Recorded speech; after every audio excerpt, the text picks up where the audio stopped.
Hello friends, ମୁଁ ବିକାଶ ପୁଣି ଥରେ ସିରିଜ୍ ଏଜୁକେସନ୍ ସ୍ୱାଗତ କରୁଛି। ଆଜି ଆମେ ପଢ଼ିବା ସେଇ +3 4th ସେମିଷ୍ଟାରର ନୈତିକ ମୂଲ୍ୟବୋଧର ଛାତ୍ର ଜୀବନ।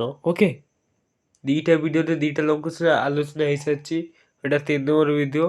ଓକେ, ଦେଖନ୍ତୁ, ଛାତ୍ରମାନଙ୍କ ମଧ୍ୟରେ ଚିନ୍ତାଗ୍ରସ୍ତତାର କାରଣ ଓ ନିରାକରଣ ବିଷୟରେ ଆଲୋଚନା କର। ଚିନ୍ତାଗ୍ରସ୍ତତା ଆଧୁନିକ ଛାତ୍ରମାନଙ୍କ ମଧ୍ୟରେ ଏକ ସାଧାରଣ ସମସ୍ୟା ଭାବରେ ଦେଖାଦେଉଛି।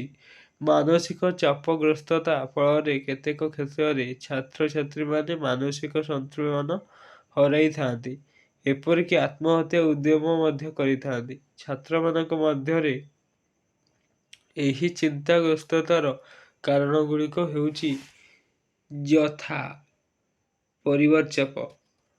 ଅନେକ କ୍ଷେତ୍ରରେ ଛାତ୍ରଛାତ୍ରୀମାନଙ୍କ ମଧ୍ୟରେ ପରୀକ୍ଷା ସମ୍ବନ୍ଧୀୟ ଭୟ ସୃଷ୍ଟି ହୋଇଥାଏ।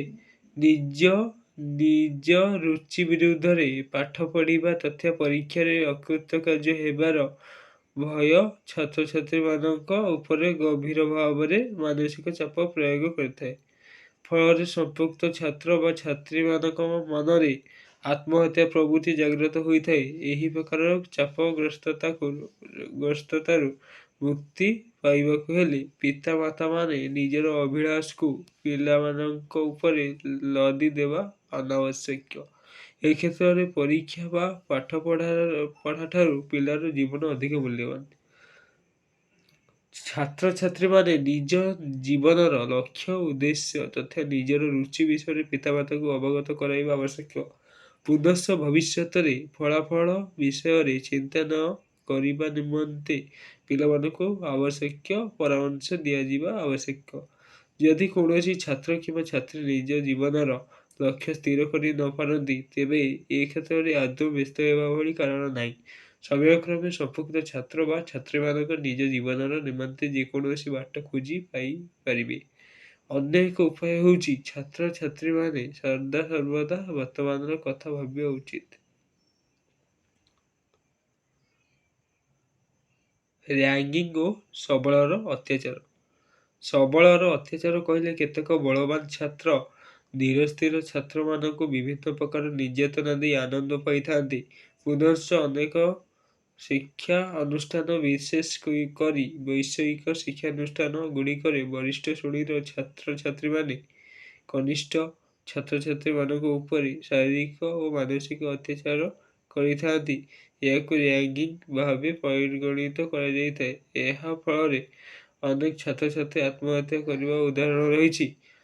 ଅବଶ୍ୟ ଏଥିନିମନ୍ତେ ସରକାରଙ୍କ ତରଫରୁ ଆଇନ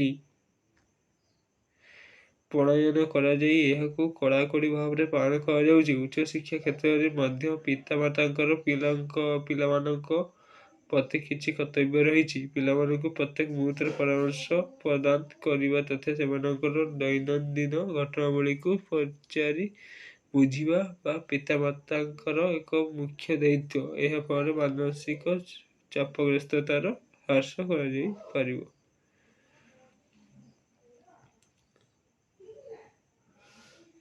ପ୍ରେମ ଜନିତ ବ୍ୟାପାର। ବିଶେଷ କରି ଉଚ୍ଚଶିକ୍ଷା ଅନୁଷ୍ଠାନ ମାନଙ୍କରେ ଯୁବକ ଓ ଯୁବତୀମାନଙ୍କ ମଧ୍ୟରେ ପ୍ରେମ ସମ୍ପର୍କ ଗଢ଼ି ଉଠିଥାଏ। ଯୁବକ ସୁଲଭ ଦୂରଦର୍ଶିତାର ଅଭାବରୁ ସୃଷ୍ଟି ହେଉଥିବା ଏହି ପ୍ରେମ ସମ୍ପର୍କ ପରିଣତି ବେଳେବେଳେ ଭୟାବହ ହୋଇଥାଏ। ଅନେକ କ୍ଷେତ୍ରରେ ଜଣେ ଯୁବକ ବା ଯୁବତୀ ଅନ୍ୟ ଦ୍ୱାରା ପ୍ରଚୋଦିତ ହୋଇ ଆତ୍ମହତ୍ୟା କରିଥାଏ। ଏହି କାରଣର କୌଣସି ନିର୍ଦ୍ଦିଷ୍ଟ ସମାଧାନ ପନ୍ଥା ନଥାଏ, କାରଣ ଏଭଳି ଘଟଣାକୁ ଯୁବତୀମାନେ ଜାଣିଶୁଣି ପିତାମାତାଙ୍କଠାରୁ ଲୁଚାଇ ରଖିଥାନ୍ତି।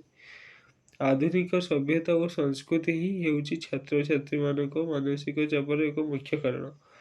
ଏହି ନିମନ୍ତେ ବିଦ୍ୟାଳୟ ସ୍ତରରୁ ଛାତ୍ରଛାତ୍ରୀମାନଙ୍କୁ ନିଜର ସଭ୍ୟତା ଓ ସଂସ୍କୃତି, ସମାଜର ଉତ୍କୃଷ୍ଟତା ବିଷୟରେ ଶିକ୍ଷାଦାନ ଦିଆଯିବା ସହିତ ନୈତିକ ଶିକ୍ଷାର ମଧ୍ୟ ଆବଶ୍ୟକତା ରହିଛି। ଏଇଠି ଭିଡ଼ିଓଟି ସରିଯାଇଛି। ଭିଡ଼ିଓଟି ଭଲ ଲାଗିଥିଲେ ଲାଇକ୍, ସେୟାର ଏବଂ ସବସ୍କ୍ରାଇବ୍ କରିବେ। ଜୟ ଜଗନ୍ନାଥ।